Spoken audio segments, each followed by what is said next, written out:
ស្រុកងាយអូមេមុតលោកកា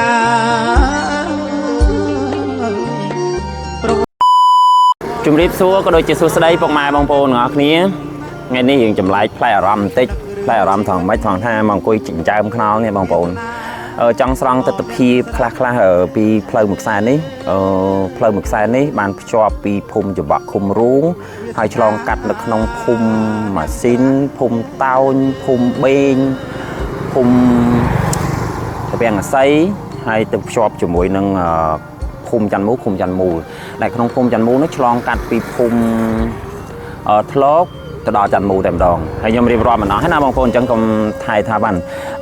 ហើយវិញមួយទៀតគឺចង់បង្ហាញជូនបងប្អូនថាដូចជានៅខាងក្រោយខ្នងខ្ញុំចេះមានចការរបស់ប្រជាពលរដ្ឋគាត់មានដាំកៅស៊ូដាំម្រេចដាំស្វាយចន្ទីហើយនឹងដំណាំឈើហូបផ្លែជាច្រើនទៀតនិយាយរួមអ្នកមីមុតឲ្យតែមានដីតាមតិចតាមច្រើនដាំជាលក្ខណៈគ្រួសារដំណាំឈើហូបផ្លែក៏ដូចជាដំណាំផ្សេងខ្លះទៀតគាត់មានដីច្រើនទៅគាត់ដាក់ច្រើនប្រភេទចឹងទៅហើយចំពោះអ្នកដែលអត់ដីអត់អីចឹងគ្រាន់តែដើរទៅស៊ីឈ្នួលគេក៏យកលុយចាយហត់ដែរស៊ីឈ្នួលគេស៊ីឈ្នួលចាំចការអីគេបេះម្រេចបេះអីហ្នឹងសម្រាប់ប្រជាជនស្រុកមីមុតរស់នៅសប្តាហ៍បែបនេះហើយមួយវិញទៀតដំណាំកសិកម្មនៅពេលនេះនៅស្រុកមីមុតកំពុងតែប្រមូលផលជាពិសេសគឺផ្លែឈើហូបផ្លែតែម្ដងមានទុរេនមានសៅម៉ៅមានមង្ឃុតមានផ្លែឈើផ្សេងទៀតហើយក៏ដល់ពេលដែលប្រមូលផលវាបានច្រើនក៏មានមនុស្សមួយចំនួនតូចគាត់ចូលមកខមមិនដូចជានៅក្នុងเพจរបស់ខ្ញុំដែលខ្ញុំផុសគាត់ឃើញច្រើនពេកគាត់ថារបស់បរទេសអាហ្នឹងយើងនិយាយត្រង់ទៅត្រង់មកថាអ្នកខ្លះគាត់ថាផ្លែឈើអស់ទាំងនោះជារបស់វៀតណាមអ្នកខ្លះគាត់ហៅវៀតណាមអ្នកខ្លះគាត់ហៅយួនអ្នកខ្លះគាត់ហៅបរទេសតាមតែគាត់នឹកឃើញអញ្ចឹងណាអញ្ចឹងកន្លែងហ្នឹងហើយដែលធ្វើឲ្យដំណាំឈើហូបផ្លែនៅស្រុកមេមត់មានការធ្លាក់ថ្លៃហើយក៏ដូចជាអ្នកដែលគាត់មិនដឹងច្បាស់គាត់មិនស្គាល់ពីស្រុកមេមត់គាត់មិនហ៊ានទេគាត់ដឹងថាស្រុកមេមត់ជាប់ព្រំដែនមួយវៀតណាមងាយនឹងការយកចេញយកចូលរបស់គេអីចឹងទៅអានេះជាការយល់ឃើញរបស់គាត់ក៏ប៉ុន្តែអ្វីដែលខ្ញុំចង់បង្ហាញជូនបងប្អូនគឺចង់ឲ្យបងប្អូនដឹងអំពីស្រុកមេមត់គឺមានដំណាំឈើហូបផ្លែច្រើនប្រភេទដែលដាំដោយធម្មជាតិដាក់ជីអេកូចឹងឯងជឿមិនមានអីច្រើនទេហើយក៏កន្លងមកក៏ខ្ញុំបានធ្វើវីដេអូជាច្រើនសម្រាប់ឲ្យបងប្អូនមើលអញ្ចឹងដូចជាក្រោយខ្នងខ្ញុំនេះឃើញហើយមានដាំទុរេនបន្តិចទៀតខ្ញុំនឹងចូលថតបន្តិចប៉ុន្តែបានឃើញម្ចាស់សកាបើសិនជាបានឃើញចការរបស់ខ្លួនសូមអភ័យទោសផងព្រោះខ្ញុំអត់បានសុំព្រោះនៅជាប់ផ្លូវដែរអញ្ចឹងខ្ញុំសុំថតបន្តិចថតពីលើផងថតក្រោមផងតោះឥឡូវយើងកុំឲ្យខាត់ពេលយូររៀបរាប់ច្រើនយើងទៅមើលទាំងអស់គ្នាអរគុណបា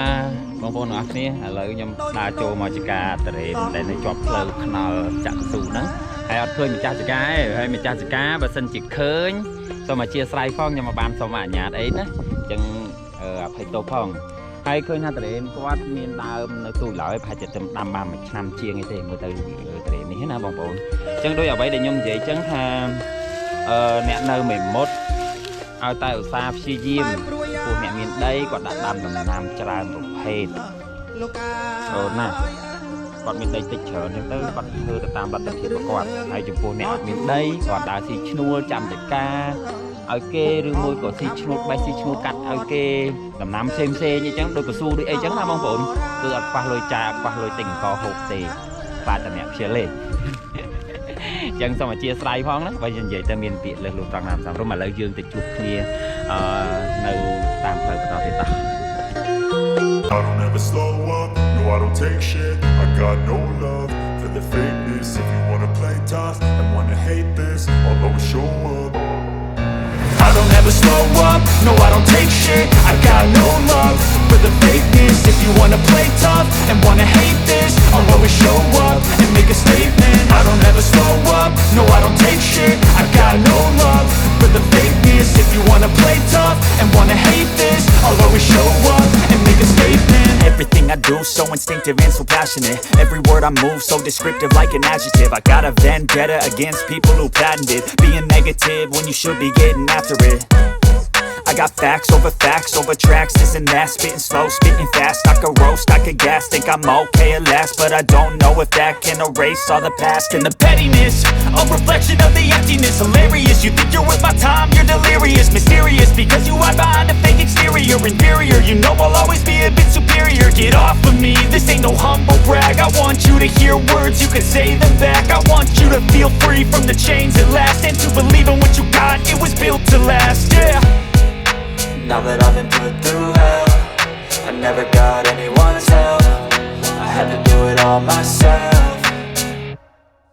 I don't ever slow up, no I don't take shit. I got no love for the fakeness. If you wanna play tough and wanna hate this, I'll always show up and make a statement. I don't ever slow up, no I don't take shit. I got no love for the fakeness. If you wanna play tough and wanna hate this, I'll always show up and make a statement. Gonna learn the consequence of being incompetent. Mental health is confidence, dreams and some honestness. I'm not here to save the day, that's for you to take away. I could play a million mind games, but instead I say something not illogical, something that is topical. Rub it on and watch it go, make yourself unstoppable. Dreams are irresponsible, but they're always possible. If you just believe, you could be so remarkable. Thoughts in my head, a collage and they spread. I'll be great one day, going off of my meds. No, I'm not giving up, no, I'm not giving in. I will make it to the top, taking off in the wind. I gotta make it, I'm saving every day to taste it. I'm patient, but my mind, it can hardly take it. I'm chasing a dream that I've had for several ages. A vacant, modern kingdom for the taking.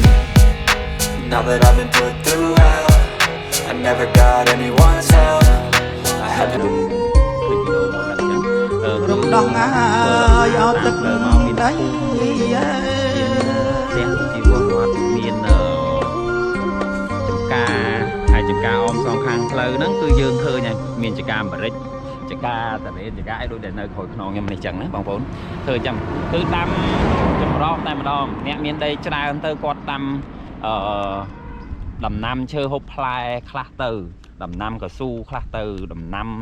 ស្អីផ្សេងទៀតទៅអញ្ចឹងណាលាយឡំគ្នាហើយអ្នកមានដីតិចគាត់ធ្វើតាមតិចទៅដូចជាកន្លែងនោះអីចឹងខ្ញុំឃើញគាត់ទៅដាក់តារ៉េនេះនៅខាងក្រោយខ្នងខ្ញុំទៅដាក់តារ៉េដាក់អីចឹងណាបងប្អូនអញ្ចឹងมันមានអីច្រើនទេគ្រាន់តែចង់បង្ហាញជូនបងប្អូនប៉ុណ្ណឹងអរគុណសម្រាប់ការតាមដានវីដេអូហើយជួបគ្នានៅវីដេអូក្រោយៗទៀតអរគុណ